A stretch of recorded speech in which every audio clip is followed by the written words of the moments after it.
She survived a deadly chopper accident, 43 broken bones, burns over more than 40% of her body. And now she, as you heard, is turning her tragedy into healing and recovery. Look at those pictures there. It's absolutely amazing. She's launched something called Artists for Trauma, and Laura joins us in studio today. You were just whispering in my ear as we were watching that. You are a miracle. I am. I'm so delighted to be here with you today. I truly am a miracle through divine intervention. Was that just 4 years ago that happened? Yes, 4 years ago. Does it bother you to talk about it? Do you even remember it? Because you mentioned you'd been in a coma for quite a long time. Well, I incurred major brain trauma injury as well. I did not remember major portions of the crash.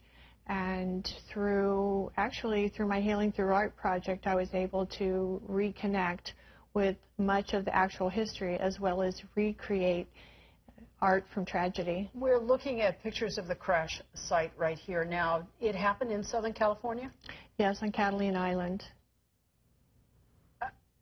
You were just up on an excursion that day? We are on a holiday visit in 2008, a Memorial weekend. Mm-hmm. You mentioned earlier you were taken to the hospital, Harbor, UCLA? Yes.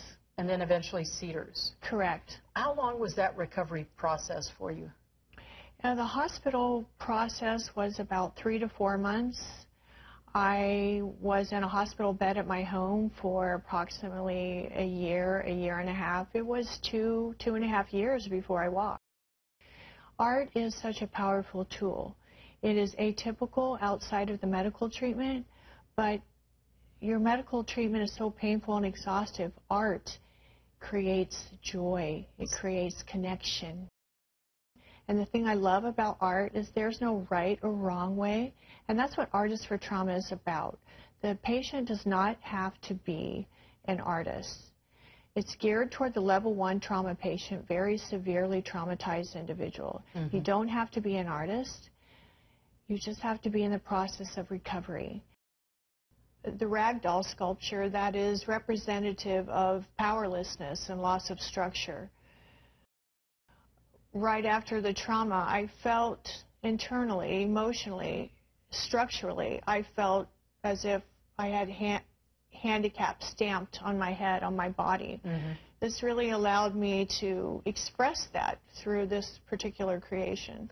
And so how are you getting other people involved, people who perhaps are where you were 2.5 years ago? Well, I'm so excited to be here today because this gives the first opportunity to make the public aware that Artists for Trauma is available as a resource for military and civilian level 1 trauma survivors. Our outreach is to this particular trauma survivor. Do you go through hospitals and doctors? Is there a website? I mean, how would I tell people more about this? Well, please visit us at our website at artistsfortrauma.org. And we invite all military and civilian survivors, mm-hmm. the medical community to visit us. We are working with Operation Mend of UCLA in alignment with their program and are in discussion with the National Veterans Park here in Los Angeles as a resource. It's a very therapeutic thing. It's all therapeutic, and it's all about creating some fun and joy in the very long-term recovery process. Now, I have to ask you before we go about the angel pin you have so prominently displayed on your collar there. Thank you. This angel pin is representative of the divine intervention, and it was given to me by my friend, and I call it the Ganaway gift. Well, thank you so much for coming in, and please come back and see us again when you have more pieces to show us.